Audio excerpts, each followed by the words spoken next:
नमस्कार प्यारे बच्चों, तो कैसे हो आप सब। उम्मीद है आप बढ़िया हैं और आपकी पढ़ाई भी बेहतर चल रही होगी। जैसा कि आप जान रहे हैं, हमारे चैनल SWR ऑनलाइन क्लासेस पर निरंतर क्लास चल रही है। फिजिक्स, केमिस्ट्री, बायोलॉजी जो कि साइंस के अंतर्गत है, सभी के तीन चैप्टर हो चुके हैं। तीन चैप्टर हो चुके हैं, सभी में लास्ट चैप्टर बचे हैं। अर्थात कह सकते हैं कि एक चैप्टर बचे हैं, जो कि हम सितंबर तक के पूरा महीने में पूरा सिलेबस को खत्म कर दें और आपको अक्टूबर से महामैराथन लाएंगे। 10 बोर्ड क्लास 10 की महामैराथन लाएंगे और अपने प्यारे बच्चों को टॉप 10 में जरूर ला के दिखाएंगे। हम इतनी मेहनत करेंगे कि हमारे बच्चे भी क्या कहेंगे, सर ने वह कारनामा कर ही दिखाया कि हम टॉप 10 में आ गए। तो बच्चों, आज हम देखेंगे साइंस क्लास 10 जो कि चैप्टर नंबर 4 है। आज चैप्टर नंबर 4 है बच्चों। आज आप देख लीजिए, हमारे चैनल की शुरुआत सिर्फ 2 महीने ही हुई, अभी 2 महीने भी नहीं हुए हैं। हमने आपको चैप्टर 3 फिजिक्स में, चैप्टर 3 बायोलॉजी में, चैप्टर 3 केमिस्ट्री में खत्म करवा दिए सभी के एक तीन चैप्टर। तो आज हम देखेंगे साइंस जो कि क्लास 10 है, जो कि क्या है, केमिस्ट्री है। इसका चौथा चैप्टर जो कि क्या है कार्बनिक यौगिक। क्या है बच्चों, जो कि कार्बनिक यौगिक है। और एनसीईआरटी जैसा कि आप जानते ही हैं, हमारे चैनल पर एनसीईआरटी की क्लास चलाई जाती है। अर्थात कह सकते हैं कि पूरा एनसीईआरटी फुल चलाए जाते हैं। तो आज हम देखेंगे कार्बनिक यौगिक, जो कि आज चैप्टर का लास्ट चैप्टर इस लेसन का, इस कह सकते हैं सब्जेक्ट का लास्ट लेसन है, जो कि हम आपको 2 से 3 वीडियो में खत्म कर देंगे। इसको ज्यादा हलबुली नहीं करनी है। अगर ज्यादा जल्दबाजी करेंगे तो हम चैप्टर को अच्छे से कवर नहीं कर पाएंगे। इसीलिए हम चैप्टर को धीमी गति से ले चलेंगे और आपको अच्छे से अच्छा मार्क्स लाने की कोशिश करेंगे। तो आज हम आइए पहले देख लेते हैं इस चैप्टर में क्या क्या है, इस चैप्टर का क्या नाम है, इस चैप्टर में क्या क्या पूछा जाएगा और हमें कैसे कैसे क्या क्या पढ़ना है। आइए देखते हैं प्यारे बच्चों। तो इस चैप्टर का नाम है कार्बनिक यौगिक। कह सकते हैं कि कार्बनिक यौगिक, कार्बन एंड इट्स कार्बोनेंट। कह सकते हैं इसको हम carbon and its carbonate, sorry carbon and its compounds. क्या, इट्स कंपाउंड। अर्थात कह सकते हैं कि मतलब कार्बनिक यौगिक। अर्थात आज अब इसको हम देखिए, पहले चैप्टर का एनालाइज करेंगे। अगर बच्चों चैप्टर का एनालाइज करे रहेंगे तो हमको सिलेबस को पढ़ने में आसानी रहेगी, क्योंकि आपको पता ही है, अगर चैप्टर को पूरी तरह से पता रहेगा कि इस चैप्टर में क्या क्या पूछा जाता है, तो बच्चों आप कह सकते हैं कि इस पूरे चैप्टर को आसानी से कवर कर ले जाएंगे और स्टेप बाय स्टेप हम आपको एक एक करके पढ़ाएंगे। तो आइए देखते हैं, स्टार्ट करते हैं पाठ्यक्रम। पहले हम इसका सिलेबस देख लेते हैं कि इस सिलेबस में हमें क्या क्या पूछेगा। फिर उसके बाद हम देखेंगे कि उसके बाद हम एक एक टॉपिक करके इस चैप्टर को हम निपटारा करेंगे बच्चों। तो पहला पॉइंट क्या कह रहा है कार्बनिक यौगिक में सहसंयोजी आबंध। आपको पता है कार्बन में कितने आबंध होते हैं? कार्बन में 4 प्रकार के आबंध होते हैं, जो कि आपस में अटैच होते हैं, अर्थात कह सकते हैं जुड़े हुए होते हैं। तो पहले हमें इसी को पढ़ना है, कार्बनिक यौगिक और सहसंयोजिक में, कार्बनिक यौगिक में सहसंयोजी यौगिक आबंध, सहसंयोजिक यौगिक आबंध। दूसरा क्या पढ़ना है? दूसरा हमें पढ़ना है समजाति श्रेणी। ऐसी श्रेणी जो समान जाति की हो, अर्थात कह सकते हैं एक ही ग्रुप की हो, उसे ही हम समजाति श्रेणी कहेंगे। तो बच्चों दूसरा पॉइंट हम पढ़ेंगे समजाति श्रेणी। तीसरा पॉइंट क्या पढ़ेंगे? तीसरा पॉइंट में हम बहुत सबसे मेन इंपॉर्टेंट यही है बच्चों, आपको इसमें 2-3 पॉइंट ऐसे मिल जाएंगे जिससे महज पेपर में हर साल आपको क्वेश्चन मिल ही जाएंगे, क्योंकि हमने आपको बताया है कि हम वही पॉइंट लेकर आते हैं जो कि हमारे एनसीईआरटी में दी है, जो कि हमारे सिलेबस में है। हम सिलेबस से बाहर लेकर नहीं आते हैं, तो आपको हम सिलेबस से ही पढ़ाएंगे। तो पाठ्यक्रम समूह वाले कार्बनिक यौगिक, अर्थात कह सकते हैं जो हमारे पाठ्यक्रम में दिया है कार्बनिक यौगिक, उसे ही देखेंगे। जैसे हेलोजन हेलोजन ग्रुप होता है, एक होता है एल्कोहल, फिर क्या होता है कीटोन, एल्डिहाइड, एल्केन, एल्काइन के नाम पद्धति अर्थात कह सकते हैं आईयूपीएससी नेमिंग। आईयूपीएससी नेमिंग हम आपको इतना अच्छे से ट्रिक पढ़ा देंगे कि आप चाह कर भी नहीं भूल पाएंगे, क्योंकि हम आपको रटाएंगे नहीं, हम आपको समझाएंगे बच्चों। तो समझाने से ज्यादा समय तक चलता है, ना कि रटाने से। आपको एक छोटे से बच्चों को, 2 बच्चों को लीजिए, एक बच्चों को समझा कर अच्छे से पढ़ा दीजिए और एक बच्चे को रटा दीजिए। आप कुछ समय बाद देखेंगे जो पहले बच्चे समझाया रहेगा वो तो आसानी से कर ले जाएगा, परंतु जो जिसको आप रटाए थे वो आसानी से नहीं कर पाएगा। क्यों? क्योंकि वह कहते नहीं है किताबी क्या कीड़ा है, अर्थात किताब से रट लेगा। अगर आप दूसरे बच्चों को समझा कर पढ़ाएंगे तो किताब से भी देखे रहेगा, प्लस समझे भी रहेगा, तो उसको आसानी रहेगी पढ़ने में। तो उसी प्रकार आइए हम देखते हैं। तो हेलोजन देखना है, एल्कोहल देखना है, कीटोन समूह देखना है, एल्डिहाइड समूह देखना है, एल्केन एल्काइन ग्रुप भी हमें देखना है। समूह बोले तो ग्रुप ही होता है। फिर नंबर 4 क्या कह रहा है बच्चों? संतृप्त, संतृप्त और असंतृप्त, जो कि इस चैप्टर का very very very important topic है। क्या है बच्चों? इस चैप्टर का very very very important topic है। या हर साल पूछा जाता है कि संतृप्त क्या है, तो असंतृप्त यौगिक में अंतर बताइए, या आपसे पूछ लेगा संतृप्त यौगिक क्या है, उदाहरण दीजिए। तो आप कहेंगे ऐसे यौगिक जिसमें एल्केन और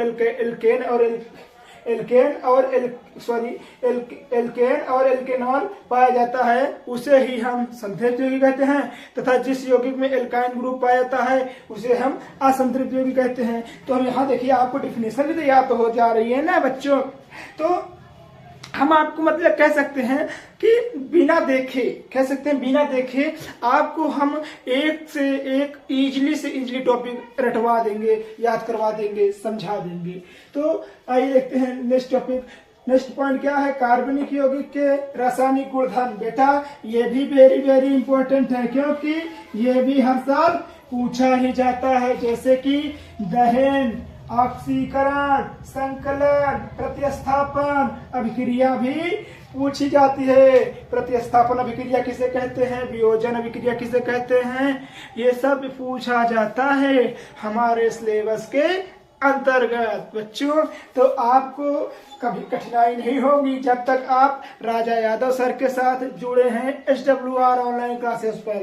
तो बच्चों आइए देखते हैं नेक्स्ट पॉइंट है एथेनॉल तथा एथेनोइकम। इस topic is very important because this topic come to your examination per year in UP board examination.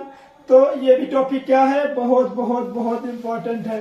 साबुन और अपमार्जक, इसको तो पूछिए नहीं, ये तो हमारे पेपर में भी आया था। साबुन क्या होते हैं, साबुन के गुणधर्म बताइए, साबुन के सूत्र लिखिए, साबुन को सूत्र के माध्यम से इसको दर्शाइए, सिद्ध कीजिए। हमारे पेपर में भी आया था 5 नंबर में, और अपमार्जक के दोनों आए थे। तो हम कह सकते हैं जब ये हमारे सिलेबस में, हमारे पेपर में आ सकता है, तो ये आपके पेपर में क्यों नहीं पूछ सकता बच्चों? जैसे हमने आप इसको इजी तरीके से पढ़ा था, वैसे हम आपको भी इजी तरीके से बताएंगे। इतने दिन हो गए, परंतु हमें अभी भी याद है कि हमारे सिलेबस में कौन कौन से क्वेश्चन आए थे। क्योंकि हमने हमारा जो साइंस का पेपर था इतना अच्छा गया था, आप ना ही पूछे तो बेहतर है। क्योंकि इसमें कह सकते हैं 2 से 3 नंबर ही महेश कटे थे बस, क्योंकि वो भी किस में कटे थे? 1 नंबर प्रैक्टिकल में कट गए थे, और 2 नंबर किस में कटे थे? 2 नंबर कट गए थे दोस्तों न्यूमेरिकल में, कह सकते हैं जो NCERT न्यूमेरिकल है फिजिक्स में। तो अब आइए, साबुन और अपमार्जक हो गया है। अब हमने सिलेबस का एनालिसिस तो कर लिया बच्चों। अब आइए हम एक एक टॉपिक करके देखते हैं इस चैप्टर में हमें क्या क्या पढ़ाना है। आइए देखते हैं बच्चों, हमने सिलेबस का तो एनालाइज कर लिया है कि हमारे सिलेबस में क्या क्या पूछा जाएगा। अब आइए हम देखते हैं चैप्टर में क्या क्या पॉइंट जो हमने किस सिलेबस में पढ़ा था। अब आइए हम देखते हैं चैप्टर में कौन कौन से पॉइंट हैं। तुम्हारा पहला पॉइंट क्या है? खनिज पदार्थ। खनिज पदार्थ क्या है? खनिज पदार्थ किसे कहते हैं? खनिज पदार्थ हमें कहाँ से मिलते हैं? सर आप तो कई बार बता चुके हैं, तब फिर इसको आप कहाँ से क्यों लिखवाएं? तो बच्चों हमने इसको जान जान के नहीं लिखाया, क्योंकि हमें तो पता है, आपको पता होगा, परंतु कई सारे बच्चे ऐसे भी हैं जो नए नए जुड़े हैं, उन्हें कहाँ से पता चलेगा कि खनिज क्या होते हैं। तो इसीलिए हमने इस सिलेबस में दिया है, इसीलिए हमने लिखवा दिया। तो आइए देखते हैं खनिज किसे कहते हैं। तो वे पदार्थ जो हमें पृथ्वी से, कह सकते हैं पृथ्वी से खनिजों के रूप में, कह सकते हैं पृथ्वी के खनिजों से प्राप्त होते हैं, या कह सकते प्राप्त किए जाते हैं, खनिज पदार्थ कहलाते हैं। अर्थात हम कह सकते हैं, मान लीजिए पृथ्वी है, पृथ्वी में मिट्टी की खुदाई हो रही है, मिट्टी की खुदाई हो रही है। अब मिट्टी में निम्नलिखित तत्व प्राप्त होंगे, जैसे कि सोना मिल सकता है, चांदी मिल सकता है, एल्युमिनियम मिल सकता है, कोई भी अयस्क मिल सकता है। तो उसे ही हम क्या कहेंगे बच्चों? उसे ही हम कहेंगे खनिज पदार्थ कहते हैं। क्या कहते हैं बच्चों? उसे ही हम खनिज पदार्थ कहते हैं। जैसे कि हमें सोना भी मिल सकता है, चांदी भी मिल सकता है, लोहा भी मिल सकता है और एल्युमिनियम भी मिल सकता है। तो ऐसे पदार्थ कह सकते हैं कि ऐसे पदार्थ जो हमें खनिजों, पृथ्वी से खनिज के रूप में प्राप्त होते हैं, उन्हें ही हम खनिज कहते हैं, अर्थात खनिज कहलाता है। आइए देखते हैं दूसरा पॉइंट क्या है। दूसरा पॉइंट है वनस्पति पदार्थ। ऐसे कह सकते हैं कि ऐसे पदार्थ जो हमें कि पेड़ पौधों से कहाँ प्राप्त होते हैं? जो हमें पेड़ पौधों से प्राप्त होते हैं, उन्हें ही हम क्या कहते हैं बच्चों? उन्हें ही हम कहते हैं वनस्पति पदार्थ। अर्थात हम कह सकते हैं कि सर ऐसे पदार्थ जो हमें वनस्पति से, अर्थात पेड़ पौधों से प्राप्त होता है, उन्हें ही हम वनस्पति पदार्थ कहते हैं। जैसे दूध के क्या बनता है? रबड़। किसके दूध से? तो जो एक कोकोनट ऑयल होता है उसके दूध से क्या बनता है? रबड़। फिर गोंद हो गया, कपूर हो गया आदि। ऐसे पदार्थ हैं जो हमें कहाँ से मिलते हैं बच्चों? हमें पेड़ पौधों से मिलते हैं। तो उन्हें हम क्या कहते हैं? खनिज पदार्थ कहते हैं। तीसरा पॉइंट क्या है? तीसरा पॉइंट है जंतु पदार्थ। ऐसे पदार्थ जो हमें जीव जंतुओं से प्राप्त होते हैं, उन्हें ही हम क्या कहते हैं बेटा? उन्हें ही हम जंतु पदार्थ कहते हैं। जैसे कि भैंस हो गई, भैंस से हमें क्या प्राप्त होता है? दूध प्राप्त होता है। गाय हो गई, गाय से हमें क्या प्राप्त होता है? दूध प्राप्त होता है। तो जैसे कि यूरिया हो गया, पेशाब से मिलता है ना, और जिलेटिन हो गया, हीमोग्लोबिन जो रक्त में पाया जाता है, तो ये हमें कहाँ से प्राप्त होता है? हमें जंतुओं से तो ही प्राप्त होता है। तो इसे ही हम क्या कहते हैं बच्चों? इसे ही हम जंतु पदार्थ कहते हैं। आइए देखते हैं सबसे important topic in this chapter. क्या?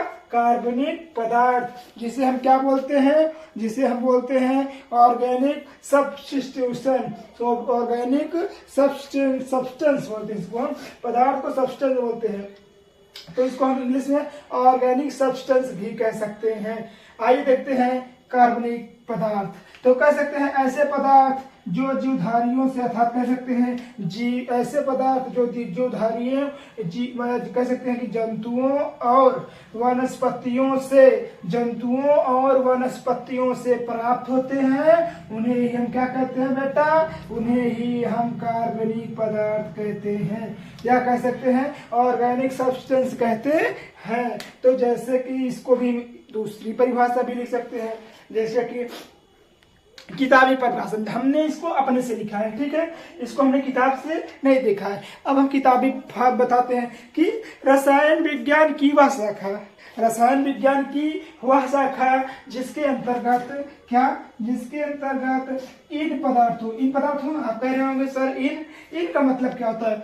जंतु, वनस्पति, खनिज, अर्थात कह सकते खनिज वनस्पति जंतुओं से प्राप्त होता है, उन्हें ही मतलब कह सकते हैं रसायन विज्ञान की वह शाखा जो जिसके अंतर्गत इन पदार्थों मतलब खनिज, वनस्पति, जंतु का अध्ययन करते हैं। क्या कहलाते हैं बच्चा? उसे ही हम कहते हैं कार्बनिक पदार्थ। कार्बनिक पदार्थ तो इसको किसने खोला था? तो इसको सन 1784 ईस्वी में फ्रांस के वैज्ञानिक लवासिये ने खोजा था। किसने खोजा था बच्चों? सिद्ध किया था किससे?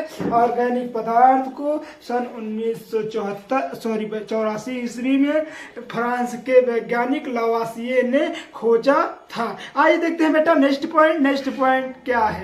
हमने कार्बनिक पदार्थ तक देख लिया था। आइए देखते हैं बच्चों अकार्बनिक पदार्थ किसे कहते हैं। अकार्बनिक पदार्थ क्या होता है? नंबर 2 है अकार्बनिक पदार्थ। तो ऐसे पदार्थ जो जीवधारियों के अतिरिक्त अन्य पदार्थ कह सकते हैं अन्य स्रोत से भी प्राप्त होते हैं, उन्हें हम अकार्बनिक पदार्थ कहते हैं।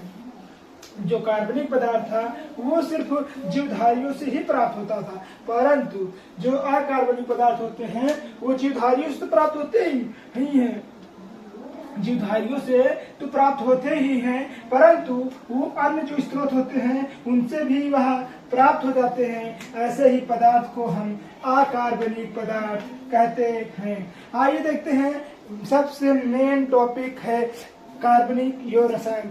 कार्बनिक रसायन अभी तक हमने कार्बनिक पदार्थ देखा था। कार्बनिक पदार्थ अलग होते हैं, परंतु कार्बनिक रसायन वो भी बहुत डिफरेंट होते हैं। जैसे कि रसायन विज्ञान की वह शाखा जिसके अंतर्गत हम कार्बन से बने यौगिकों का अध्ययन करते हैं, जैसे कि हो गया कार्बोनेट हो गया, ठीक है, कार्बोनेट हो गया, बाइकार्बोनेट हो गया और साइनेट। इसको छोड़कर बाकियों का अध्ययन किया जाता है। बाकियों का अध्ययन किया जाता है कार्बनिक रसायन कहलाता है। क्या कहलाता है बच्चों? कार्बनिक रसायन कहलाता है।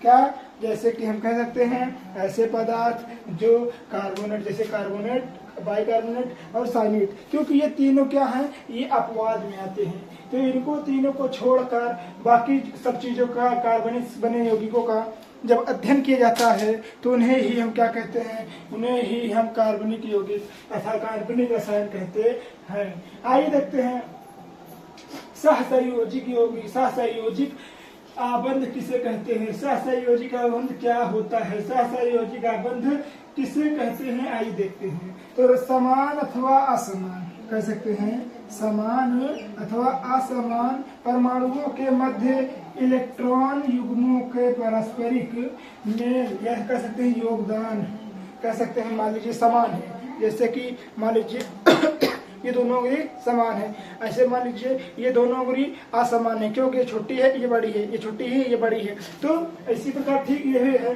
कि समान अथवा असमान, मतलब समान भी हो सकते हैं और असमान परमाणु भी हो सकते हैं। उनके मध्य जब इलेक्ट्रॉन युग्मों के पारस्परिक योगदान होगा और कह सकते हैं साझेदारी होगी, योगदान होगा, साझेदारी होगी, तो उससे जो बंध बनता है उसे ही हम सहसंयोजी आबंध कहते हैं। अर्थात कह सकते हैं ऐसे आबंध जो समान अथवा असमान परमाणुओं से मिलकर तथा उनके संबंध से या उनके योगदान के सहायता से बनते हैं, उन्हें ही हम सहसंयोजी आबंध कहते हैं। जैसे मान लीजिए H2 का बनना, जब H2 का बनता है तो जैसे कि आप जानते ही हैं कि जो हाइड्रोजन होता है उसमें परमाणुओं की संख्या कितनी होती है बच्चों? तो उसमें परमाणुओं की संख्या 1 होती है। कितनी होती है? परमाणुओं की संख्या 1 होती है। तो उसमें सिर्फ एक ही परमाणु होता है। इसी प्रकार हमने H2 को लिया है, H2 अणु का बनना। जब एक H2 को मान लीजिए हम पॉइंट से दर्शाए हैं और एक H को हम क्रॉस से दर्शाए हैं। किससे दर्शाए? एक H को हम पॉइंट से दर्शाए हैं, एक H को क्रॉस से दर्शाए हैं। जब इनका दोनों को हम मेल कराएंगे तो यहाँ पर क्या बनता है? देखिए यहाँ पर क्या बन रहा है, यहाँ पर बन रहा है साझे का इलेक्ट्रॉन। आपको बताए थे ना, या तो इसका साझे का इलेक्ट्रॉन होना चाहिए या तो योगदान। तो इलेक्ट्रॉन का युग्म क्या हो रहा है? साझेदारी हो रही है ना, तो साझेदारी से क्या बनाएगा? हाइड्रोजन अणु। हाइड्रोजन अणु बनाएगा, तो इसमें ही क्या बन के निकलेगा? तो हमारे पास H2 अणु बन के निकलेगा। आइए देखते हैं नंबर 2 पॉइंट। दूसरा एग्जांपल क्या है? दूसरा एग्जांपल है क्लोरीन अणु का बनना। अभी तक हमने देखा था H2 अणु का बनना, अब देखते हैं बच्चों क्लोरीन अणु का बनना। क्लोरीन अणु का बनना तो हम कह सकते हैं क्लोरीन के एक अणु में क्लोरीन के 2 परमाणु होते हैं। अर्थात कह सकते हैं मान लीजिए क्लोरीन है।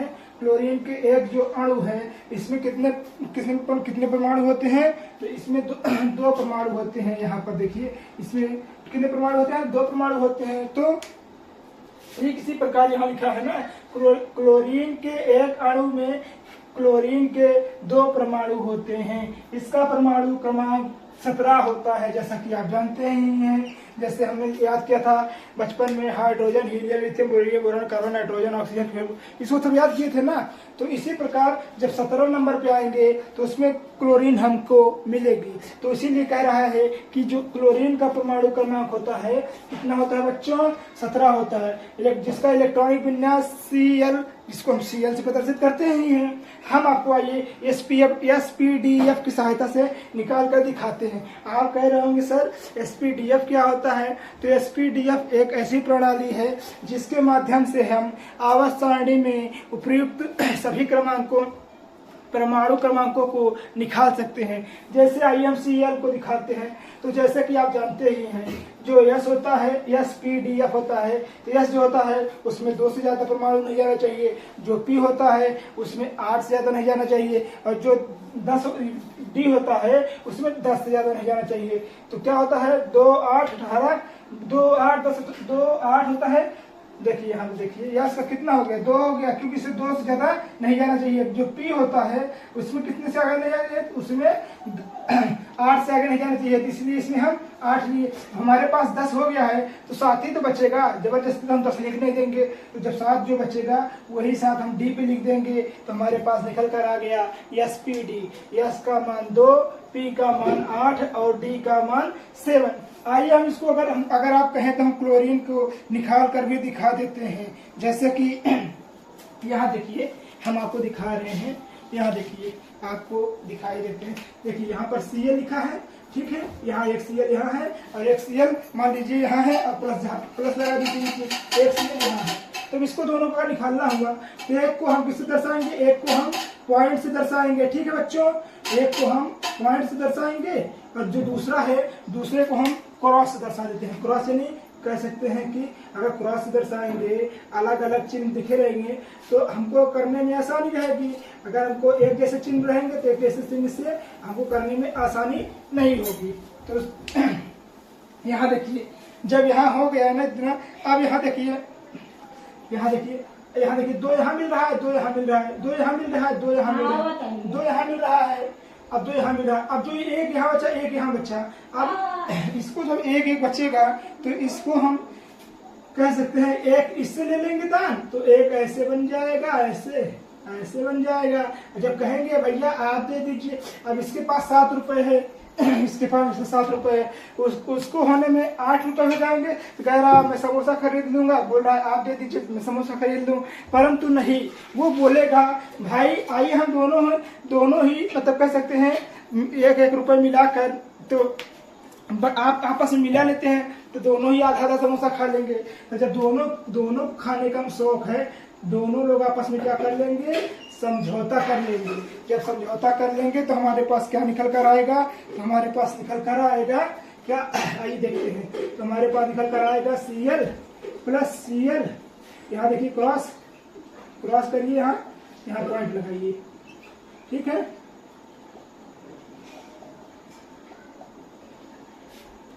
ठीक है, तो यहाँ ऐसे करिए, ठीक है। अब इसको देखिए, इसको इसके साथ साझा कर रहा है, और जो ये वाला है क्रॉस वाला, ये वाला पॉइंट इनसे साझा कर रहा है। साझा करके क्या बना लिया? एक प्रकार का सहसंयोजक बंध बना लिया। तो इसे ही हम क्या कहते हैं? क्लोरीन अणु का बनना कहते हैं। क्या बोलते हैं? क्लोरीन अणु का बनना कहते हैं। क्या आइए देखते हैं दोस्तों, आज की वीडियो में बस इतना ही। उम्मीद है आपको वीडियो समझ में आई होगी। तब तक के लिए धन्यवाद, मिलते हैं नेक्स्ट वीडियो में। अगर आपको वीडियो अच्छी लगी हो तो प्लीज वीडियो को लाइक कर दीजिएगा एंड चैनल को सब्सक्राइब करना नहीं भूलिएगा। Thank you.